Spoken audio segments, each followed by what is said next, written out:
Hi hello నమస్తే. వాస్తవం టీవీకి స్వాగతం. నేను మీ దండుగుల శ్రీనివాస్. బాల అరిష్టాలన్నీ అవకతవకలు, ఆటంకాలు, ఇబ్బందులు, ఆర్థిక సమస్యలు అన్నీ దాటుకొని మొత్తానికి ఎట్టకేలకు రైతు భరోసా ఒక పట్టాలెక్కిందని చెప్పాలి. అంటే దాదాపుగా 2 సంవత్సరాల తర్వాత రైతు భరోసాకు మోక్షం దొరికింది. అంటే మరి ఇన్ని రోజులు వేయలేదా అంటే అది స్టార్టింగ్ నుంచి ట్రబుల్స్లోనే ఉంది, స్టార్టింగ్ ట్రబుల్లోనే వస్తూ ఉంది. ఏంటంటే రైతు భరోసా అనవసరంగా రాళ్లకు రప్పలకు రియల్ ఎస్టేట్ భూములకు ఇచ్చిండు కేసీఆర్. మేము అట్లా ఇవ్వము, దీని మీద ఒక కమిటీ వేస్తున్నామని చెప్పి కాలయాపనకే ఏడాది టైం తీసుకుంది రేవంత్ రెడ్డి సర్కార్.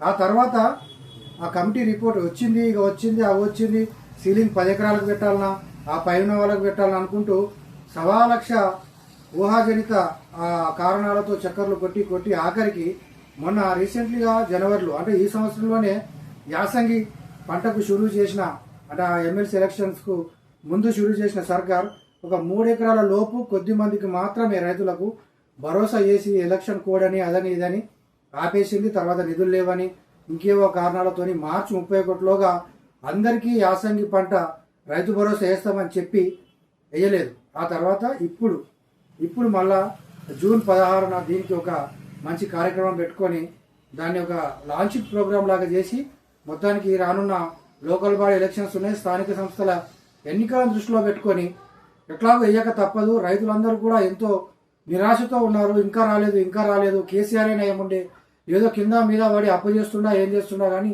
చెప్పిన మాట ప్రకారం మాకు రైతు బంధు పడేది. రేవంత్ రెడ్డి సర్కార్ మీద అంచనాలు పెద్దగా పెట్టుకొని ఎక్కువ వేస్తాడేమో నమ్మితే ఉన్నది పోయింది, ఉంచుకున్నది పోయింది అన్నట్టుగా చేసిండని ఒక నిరాశ నిస్పృహ ఏర్పడుతున్న తరుణంలో ఇవాళ అంటే జూన్ 16న రైతు భరోసాకు సంబంధించి ఒక క్లారిటీ, ఒక లాంచింగ్ ప్రోగ్రాం లాగా పెట్టుకొని రైతులతో ఇంటరాక్షన్ కూడా ఏర్పాటు చేసుకొని ఒక 2-3 రైతులతో మాట్లాడి మమ అనిపించేసినా కానీ మొత్తానికి ఈ రోజు కొంతమంది స్టార్ట్ చేసిర్రు.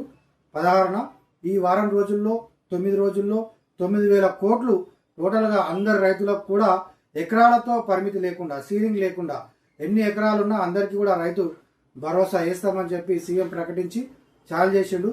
అయితే పనిలో పని ఎందుకు లేట్ అవుతుంది అనే విషయం కూడా మళ్ళీ ఆయన పాత కథనే రిపీట్ చేస్తూ రైతులకు ఒక మా పైన ఉన్న చెడ్డ పేరు అంటే రేవంత్ రెడ్డి సర్కార్ పైన ఉన్న ఒక చెడ్డ పేరు పోవాలి. ఇంకా వేయలేదు, నీకు చేతనైతే లేదు, నువ్వు ప్రభుత్వం ఏర్పడి నీకు చేతనైతే లేదు కాబట్టి కేసీఆర్ ఉండుంటే కనుక ఇప్పుడు మళ్ళీ కేసీఆర్ సీఎం ఉంటే ఈ బాధలన్నీ చెప్పకపోయేది కదా, మాకు రైతు బంధు వచ్చేది కదా అని రైతుల్లో ఒక అభిప్రాయం ఏర్పడుతున్న ఈ నేపథ్యంలో ఈ తరుణంలో ఆయన మళ్ళీ పాత కథ రిపీట్ చేశాడు.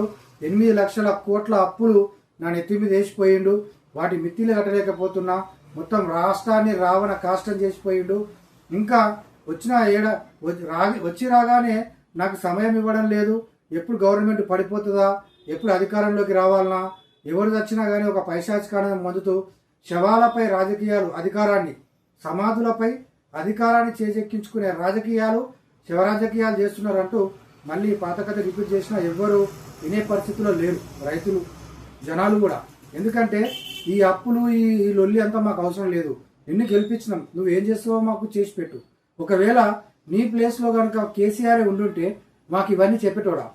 ఏం చేస్తున్నావు? ఆయన చేసినాయే కదా, ఆయన చేసిన అప్పులే, ఆయన చేసిన బొక్కలే కాబట్టి తన్నాడుతున్నానో, కాళ్ళు పట్టుకుంటున్నానో, ఏం చేస్తున్నానో, అమ్ముకుంటున్నానో, ఏం చేస్తున్నానో, మాకు కావాల్సింది మాకు చేస్తుండే, మాకు ఇంత గట్టు పరిస్థితులు, కఠినమైన పరిస్థితులు ఉండకపోతుండే కదా అని జనాల్లో ఒక ఆలోచన వచ్చిన నేపథ్యంలో సీఎం స్పీచ్ చాలా రొట్టగొట్టుడు స్పీచ్ గానే చూస్తున్నారు.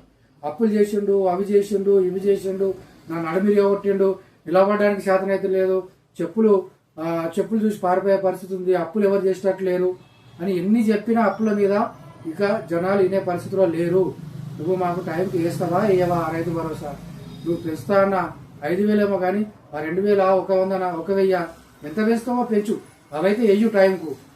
నెక్స్ట్ పింఛన్ వేస్తాను, 2,500 ఇస్తాను, అవి చెయ్యి ఫస్ట్. ఈ అప్పుల కూడా మాకు వద్దు, ఇంకా 3 ఏళ్ల కాలం ఉంది, అది చెయ్యు అనే తట్టుగానే ఉన్నారు. జనాల మైండ్ సెట్ కూడా మారుతా ఉంది. ఇక రేవంత్ స్పీచ్ మారాల్సింది ఉంది. ఈ రొట్టగొట్టుడు మాత్రం ఈ తిట్లు కార్యక్రమం పెడితే మాకేమిస్తున్నావు ఆయన? నువ్వు మీ తిట్లు మేము ఒడగొట్టినాం, ఫామ్ హౌస్లో వండబెట్టినాం, అయిపోయింది. కేసీఆర్ గురించి మాకు అవసరం లేదు, నీకు అధికారం ఇచ్చినా నువ్వు ఏం చేస్తావు చెప్పు.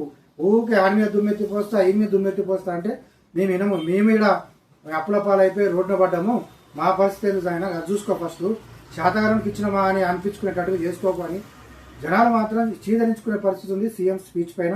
ఆయన స్పీచ్ మారాలి, ఇంకా ఏం చేస్తాడో అదంతా నిలబెట్టుకోవాలి, ముందుకు పోవాలి. మెల్లమెల్లగా పట్టు సాధిస్తున్న తరుణంలో మొట్టమొదటిగా రైతుల పక్క వ్యతిరేకతను పోగొట్టుకొని ముప్పు పొందే కార్యక్రమాన్ని చేపట్టాడు. ఇది శుభారంగా మనం భావించవచ్చు.